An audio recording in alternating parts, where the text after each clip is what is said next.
आशा करता हूँ आप सब बहुत अच्छे होंगे। मेरा नाम है सिद्धांत अग्निहोत्री, स्टडी ग्लोस पे आपका बहुत बहुत स्वागत है। तो दोस्तों भाई, ऑपोजिशन ने इंडिया बना लिया है, Indian national development inclusive alliance. क्या बात है, वाह। डेमोक्रेटिक, पहले शरद पवार ट्वीट करते हैं डेमोक्रेटिक। नीतीश कुमार तो पहले से ही नाम में कुछ खास इंटरेस्टेड दिखे नहीं, लेकिन फिर बाद में इन्होंने चेंज किया। नहीं नहीं नहीं नहीं नहीं, सॉरी सॉरी सॉरी सॉरी। वैसे भी अजीत पवार से खफा ही होंगे, भांजे जब ऐसे खतरनाक निकल जाएं, क्या ही बताएं। तो इंडिया 26 ऑपोजिशन पार्टी साथ में आए, बेंगलोर में सामूहिक संकल्प लिया कि हमको संविधान को बचाना है, इंक्लूसिव डेवलपमेंट होना चाहिए, सेक्युलरिज्म और मोदी जी को हराना है, नरेंद्र मोदी को हराना है। तो इसमें 26 पॉलिटिकल पार्टी जो है वो साथ में है। ममता बनर्जी और राहुल गांधी ने बहुत बढ़िया तरीके से इस नाम को सुझाया। अच्छा नाम है वैसे, it's a good name, India, ठीक है। और मैं आपको बताऊंगा क्या चीज़ें हैं, किसका खेल खत्म होगा यहाँ पे। बीजेपी का खेल खत्म होगा कि ऑपोजिशन का खेल खत्म होगा। भाई 50 सीटें मिली थी पिछली बार, इस बार कम से कम 120 तक मिलनी ही चाहिए इंडिया को, है ना। तो चलो बात करेंगे, राज्य दर राज्य बात करेंगे कि क्या हालात हैं, किस किस ने ये पार्टी को ज्वाइन किया। लेकिन उससे पहले दोस्तों, हमारा डार्क साइकोलॉजी का कोर्स मत लो तुम। 8 बजे रात को क्लास होगी। टेलीग्राम ग्रुप को ज़रूर ज्वाइन कर लो यार, इस नंबर पे व्हाट्सएप कर दो, ठीक है, अपनी रिसीट के साथ। नहीं तो आपको ऐप पे आपको नोटिफिकेशन मिल ही रहा होगा। तो 600 रुपये का कोर्स है और अब बैच भी बंद हो जाएंगे, तो फटाक से कोर्स को अवेल करो। ओके, देर मत करो, रात 8 बजे क्लास होगी पहली। तो हम कहाँ थे? हाँ, हम यहाँ थे। ये सारी पार्टीज हैं, ओके। इंडियन नेशनल कांग्रेस सबसे बड़ी पार्टी, टीएमसी दूसरी बड़ी पार्टी, आम आदमी पार्टी। टीएमसी और आम आदमी पार्टी लगभग एक ही फुटिंग्स पे खड़े हैं। पहले आम आदमी पार्टी साथ में आ नहीं रही थी और अब आ गई है। दिल्ली ऑर्डिनेंस बिल को सपोर्ट किया। मैं आपको बताऊंगा मेरा क्या मानना है। डीएमके, एआईडीएमके नहीं है साथ में, डीएमके आ गई। जनता दल वेरी गुड, राष्ट्रीय जनता दल आरजेडी अब बड़बक आ गई। झारखंड मुक्ति मोर्चा अच्छी बात है, अभी उनकी सरकार है, आ गई। नेशनल कांग्रेस पार्टी एनसीपी किसकी है अभी यही नहीं पता। शिवसेना किसकी है अभी नहीं पता। समाजवादी पार्टी आना ही था। आरएलडी बिल्कुल आना था, छोटी पार्टी, मतलब ठीक ठाक है, ठीक है। अपना दल छोटी पार्टी बट स्टिल लोकल में काफ़ी बड़ा। पीडीपी बहुत बड़ी पार्टी, जम्मू एंड कश्मीर की सबसे बड़ी, अगेन एक और बड़ी पार्टी। सीपीआई, भाई हम सबको पता है सीपीआई ने तो मतलब वक्त बदल दिए, जज्बात बदल दिए। सीपीआई दूसरी वाली सीपीआई है, ये वाली सीपीआई बड़ी है, ये छोटी पार्टी है। फॉरवर्ड ब्लॉक पता है, सुभाष चंद्र बोस। एमडीएमके मैंने नाम नहीं सुना, वीसीके मैंने नाम नहीं सुना, केएमडीके अच्छी, ठीक है, अच्छा होल्ड है इनका। Communist party Marxist Leninist again important है, रहेंगी ये। सीपीआई, फिर अच्छा ये एमएमके, आईयूएमएल, केरल कांग्रेस और केरल कांग्रेस जोसेफ जे, ठीक है। ये टोटल 26 पार्टी हैं।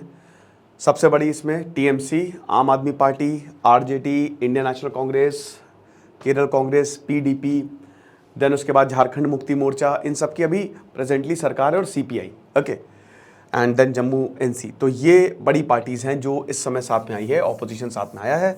मायावती बिल्कुल दूर रही हैं, जगन मोहन रेड्डी बिल्कुल दूर रहे हैं, देवेगौड़ा एकदम नो बिल्कुल नहीं। बाकी जो नवीन पटनायक है वो बहुत ज़बरदस्त पॉलिटिक्स खेलते हैं, और वो तो न्यूट्रल हैं, आपको पता ही है, मस्त इंसान है वो। मतलब मुझे one of the best CM लगते हैं अगर बात करें। हालांकि उतना उड़ीसा का डेवलपमेंट नहीं हुआ, ये मैं बिल्कुल मानता हूँ, बट स्टिल उन्होंने बहुत कोशिश की है, गजब, ठीक है। नवीन पटनायक तो वो एज यूजुअल न्यूट्रल। इसमें एक भी नॉर्थ ईस्ट की पार्टी नहीं है। तो बीजेपी ने उधर अपना नेशनल डेमोक्रेटिक मतलब एनडीए बनाया, ठीक है, और उसमें 38 पार्टीज़ हैं बीजेपी में। हालांकि 38 पार्टीज़ में काफ़ी नॉर्थ ईस्ट की हैं, और इस समय तो मणिपुर के हालात आपको पता ही है। नॉर्थ ईस्ट में अगर बात करें तो ये जो 38 पार्टीज़ आपको दिख रही हैं, 38 पार्टीज़ आपको दिख रही है, छोटी हैं, बहुत बड़ी नहीं है। तो क्या ये बीजेपी वर्सेस कांग्रेस ही है एक तरीके से, या ऑपोजिशन आप कह सकते हो? क्या ये टक्कर हो पाएगी? यूपी में बात करता है सबसे पहले। मुझे नहीं लगता यूपी में हरा पाएंगी इस समय ऑपोजिशन। मायावती ने किनारा कर लिया है, जो कि एक झटका है ऑपोजिशन को। मेरे ख्याल में मायावती को साथ आना चाहिए था, बसपा को साथ आना चाहिए था। अखिलेश यादव साथ आए, जो कि एक बहुत बड़ा बूस्ट है, उनको आना ही था ऑपोजिशन। 110% ये बात निश्चित थी, बहुत अच्छी बात है। सामूहिक संकल्प लिया। अच्छा, सामूहिक संकल्प मैंने आपको बता दिया। तो 2014, 2017, 19 में जो विक्ट्रीज हुई हैं, ठीक है, और 2022 में लोकसभा और विधानसभा इलेक्शंस को मिला दें तो बहुत मुश्किल है यहाँ पे, क्योंकि ये देखिए 80 सीटें हैं लोकसभा की, यूपी में सबसे ज़्यादा है, सबसे ज़्यादा, ठीक है, और 404 विधानसभा। तो इस समय योगी आदित्यनाथ का दबदबा है, और मुझे लगता नहीं कि इस समय यूपी में योगी आदित्यनाथ या फिर बीजेपी को चैलेंज मिल पाएगा। तो बीजेपी तो शायद यूपी में तो आई गेस सीटें इनको ज़्यादा मिलेंगी बीजेपी को। सेकेंड पॉइंट आता है कहाँ पे? महाराष्ट्र में। महाराष्ट्र में बढ़त है। महाराष्ट्र बीजेपी बढ़त थी, बीजेपी अच्छा कर रही थी, लेकिन अभी जो सिनारियो चेंज हुआ है ना, NCP split, Shivsena split, BJP 4 दिन स्प्लिट हो जाए पार्टीज, लेकिन इसका जो फायदा है वो बीजेपी को मिलने वाला नहीं है, ये ऑपोजिशन को मिलेगा, ठीक है। तो वहां पे तो बढ़िया काम किया है। अब देखते हैं 42 सीटें ला पाती है, जो 2019 में उन्होंने दोहराया था, या नहीं ला पाती है, वो तो आने वाला वक्त ही बताएगा, अगले साल हमको पता चल ही जाएगा। बंगाल अगेन टीएमसी, बंगाल में चांसेस हैं बीजेपी, मतलब कुछ कह नहीं सकते यहाँ पे, बट मुझे लगता है कि यहाँ पे बीजेपी के ज़्यादा इसलिए चांसेस हैं अब क्योंकि इस बार बहुत लोकल पोल्स में हिंसा हुई है, और आगे भी होगी। आप देख लीजिएगा पोस्ट पोल, और उसमें टीएमसी के वर्कर्स भी इस बार मारे गए हैं। बीजेपी ने भी वही खूनी खेल, या जो और भी पार्टीज हैं, ठीक है, एक तरीके से उन्होंने भी खूनी खेल, उनको पता है कि भाई ऐसे तो चलेगा नहीं। तो टीएमसी की अगर बात करें तो बंगाल में तो टीएमसी ने एकदम बखिया उधेड़ रखी है, इतनी जबरदस्त तरीके से जीते थे ये लोग पिछला विधानसभा इलेक्शन, लेकिन लोकसभा इलेक्शन हमेशा अलग होता है। तो अभी अगर टीएमसी मतलब कल का वेस्ट बंगाल में बात करें तो बैलेंस्ड है मामला, ठीक है। अब एक और अजीब चीज है, कांग्रेस और लेफ्ट, इनके वर्कर्स भी मारे गए थे, ठीक है।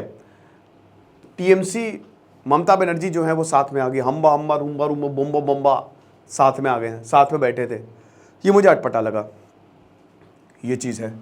एआईडीएमके ने किनारा किया हुआ है, बिल्कुल नहीं, लेकिन डीएमके साथ में आ गई है, और देखते हैं क्या है, ठीक है। मेरे ख्याल में ये भी एक अच्छी साझेदारी होगी, क्योंकि साउथ में बीजेपी इतनी ज़्यादा पावरफुल तो नहीं दिखती है, लेकिन मैंने क्या बताया कि ठीक है, एआईडीएमके डीएमके राइवल्स हैं, तो देखेंगे वहाँ पे भी मामला बैलेंस्ड ही रहेगा। आम आदमी पार्टी जो है वो नहीं आ रही थी, लेकिन दिल्ली ऑर्डिनेंस बिल, मुझे लगता है आम आदमी पार्टी का अच्छा डिसीजन नहीं है, मैं पर्सनली मानता हूँ, और ये ख़राब डिसीजन है आम आदमी पार्टी का। अरविंद केजरीवाल को अकेले रहना चाहिए था, बजाय कि साथ में जाना, बट चलो जो है सो है। दिल्ली ऑर्डिनेंस बिल, भाई मान गए राहुल गांधी, तो दिल्ली ऑर्डिनेंस बिल के चक्कर में आम आदमी पार्टी जो है इसमें चली गई, ठीक है। झारखंड में तो जाना ही था, फिर जेएमएम की तो क्या ही बात करें, वो तो हो नहीं था। कर्नाटक में बात करें तो कर्नाटक में यहाँ पे बीजेपी को अपर हैंड मिलेगा। अब आप बोलेंगे सर विधानसभा में तो जीती थी कांग्रेस, बिल्कुल जीती थी, बट जब लोकसभा की बारी आती है तो राज्य अलग तरीके से वोट करते हैं। बिहार में 40 में से 39 सीटें मिली थी, लेकिन उस समय नीतीश कुमार थे, और इस समय नीतीश कुमार हैं किसके साथ? ऑपोजिशन के साथ। ये सबसे बड़ा तुरुप का इक्का साबित होंगे। नीतीश कुमार का ऑपोजिशन के साथ आना बेस्ट है, आप मान के चलिए। तो बिहार तो बीजेपी के हाथ से जाता दिखेगा, बहुत मुश्किल है, क्योंकि आरजेडी और यहाँ पे जो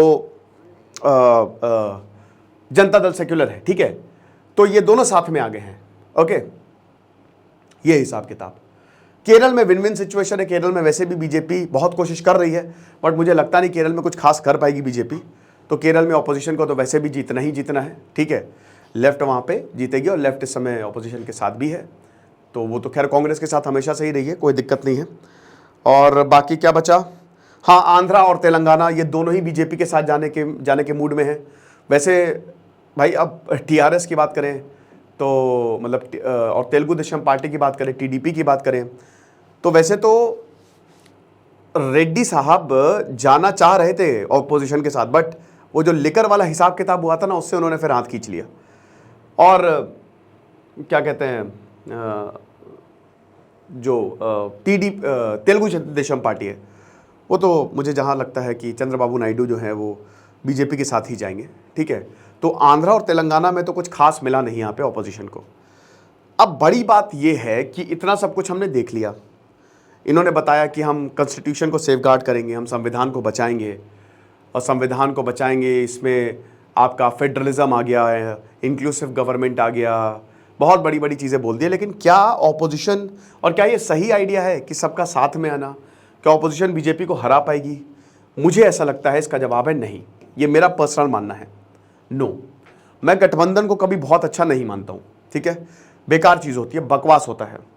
अनटिल एंड अनलेस आपका लाइक माइंडेड है, आप ऐसे नेता हैं अटल बिहारी वाजपेयी की तरह या पीवी नरसिम्हा राव और मनमोहन सिंह की तरह, तब बात अलग है। लेकिन मुझे ऐसा लगता है कि यहाँ पे करना क्या था, अलग जाते तो ज़्यादा बेटर होता, तब आप टक्कर दे पाते। बीजेपी यहाँ पे कैसे बाजी मारेगी? एक होता है सिंपैथी, है ना। अब देखिए, जैसे बीजेपी को हराने के लिए सब कोई साथ में आ गया है। कहते हैं ना कि जब एक इंसान कोई अगर अकेला पड़ता है तो फिर अल्टीमेटली जो सिंपैथी है वो उसकी तरफ हो जाती है। तो वैसे ही अभी बीजेपी के लिए जो थे वो और ज्यादा हो गए हैं कि भाई देखो सब साथ में आ गए हैं, मतलब कोई हरा ही नहीं सकता है, सब साथ में आ गए हैं। भारत जोड़ो यात्रा एक बहुत ही बढ़िया थी, कांग्रेस को उसका रिजल्ट मिलता। आम आदमी पार्टी का जाना लोगों का भरोसा उठेगा, क्योंकि आम आदमी पार्टी लगातार जो है, लगातार ये कांग्रेस को टारगेट करती रही है और अभी इस समय कांग्रेस के साथ ही है। तो ये बहुत अच्छा डिसीजन नहीं है आम आदमी पार्टी का। मुझे लगता है आम आदमी पार्टी अगर अकेले रहे तो ये बीजेपी को हरा भी देगी, हरा सकती है। अभी नहीं, टाइम लगेगा, लेकिन अगले लोकसभा इलेक्शन तक आम आदमी पार्टी एक बहुत बड़ी पार्टी बनकर उभर सकती है, आप देख लीजिएगा। और इनके राज्यों में सरकार बनेगी और शायद बीजेपी को, मेरे ख्याल में ये नरेंद्र मोदी का लास्ट इलेक्शन होगा, इसके बाद वो शायद रिटायरमेंट ले लेंगे और उसके बाद आम आदमी पार्टी शायद बीजेपी को हरा दे, यानी कि 2029 के इलेक्शन में।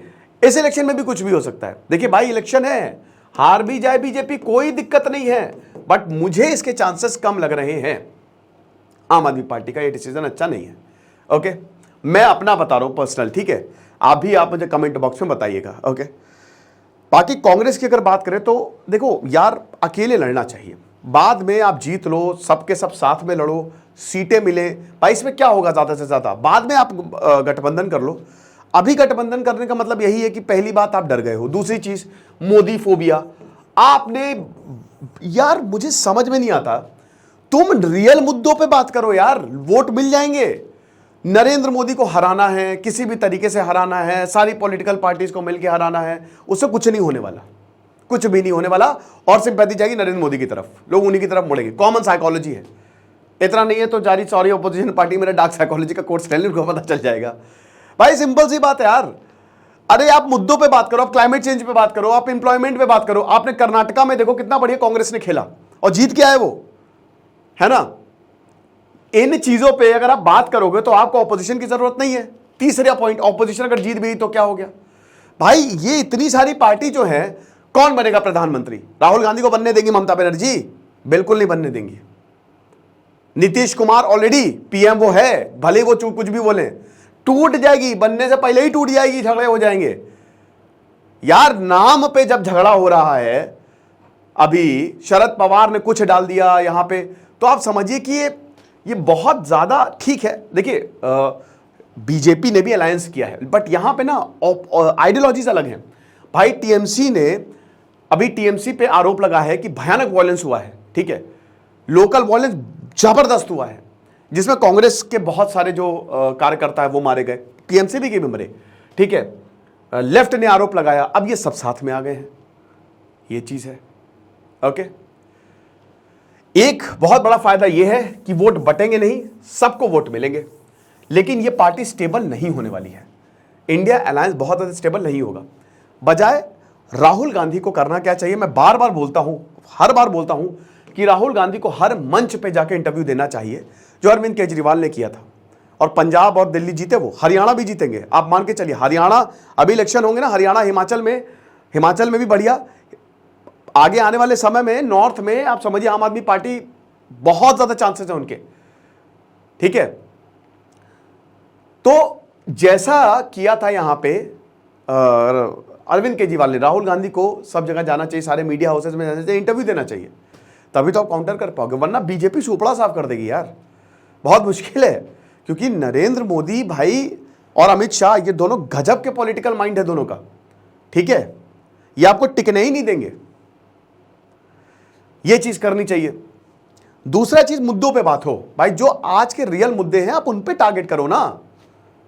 अभी मॉनसून सेशन शुरू हो रहा है, आप उन पे टारगेट करो, सवाल उठाओ, तगड़े टॉपिक पे सवाल उठाओ। मल्लिकार्जुन खड़गे को आपने बना दिया भाई, आपको मैं बहुत टाइम से बोला शशि थरूर को बनाना चाहिए था प्रेसिडेंट कांग्रेस का, फिर आप देखते क्या बवाल होता है। शशि थरूर को बनाया नहीं, मल्लिकार्जुन खड़गे को बना दिया। हिंदी हार्टलैंड में आप कैसे जीतोगे? हरियाणा, छत्तीसगढ़ ये सब भी बचे हुए हैं भाई, एमपी, मध्य प्रदेश। तो चलिए अब जो है सो है, अभी तो वो देखना बाकी रहेगा। लेकिन मुझे ये 3-4 पॉइंट्स कुछ ऐसे लग रहे हैं जहां पे ऑपोजिशन लैग करेगा, इंडिया लैग करेगा। ठीक है, बीजेपी ने कहा है कि इंडिया को भारत जवाब दे देगा, और बीजेपी मुझे लगता है खुश होगी, बहुत ज्यादा खुश होगी, क्योंकि आधा काम उन्होंने ही कर दिया। कितना ऑपोजिशन यूनाइट रहेगा, कितने लोग जाएंगे, कोई आया नहीं। बेस्ट था इंडिविजुअल लड़ते ना, तो लोग बहुत रिस्पेक्ट करते कि भाई ये अकेले लड़ रहे हैं, वाह मजा आ गई, और फिर मिलते वोट्स। अब यहां पे बात ये होती है ना कि वोट बट जाते हैं, वोट डिवाइड हो जाते हैं, तो फायदा क्या है इसमें भी भाई? बाद में आप बना लो ना पार्टी, जब इलेक्शन हो जाए तब आप उसके बाद बना लो, कोई दिक्कत नहीं, क्या प्रॉब्लम है? संविधान ने तो सारे प्रावधान दिए ही हैं।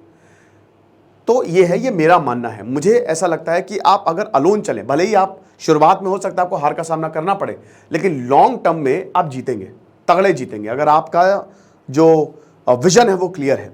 और ये साफ साफ दिखा इस बार, ये बढ़िया तरीके से दिखा कर्नाटक इलेक्शन में और बाकी इलेक्शंस में भी। ठीक है, तो वही हिसाब किताब है। मुझे ऐसा लगता है कि मुश्किल होगा इंडिया का जीतना, पर देखते हैं जो होगा, आगे देखेंगे।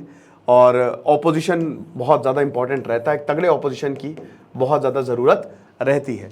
और 50 सीटों से 120 सीटें अगर मिले तो, या 120 सीटों से ज़्यादा मिले, हो सकता है बीजेपी हार भी जाए, इंडिया ऑपोजिशन जीत जाए, तो ये भी बढ़िया है। ठीक है, तो देखेंगे जो होगा सो होगा। आपको क्या लगता है मुझे कमेंट बॉक्स में ज़रूर बताइएगा। साथ ही साथ डार्क साइकोलॉजी का कोर्स आप ज़रूर अवेल करें, आपको बहुत ज़्यादा फायदा होगा। Thank you so much.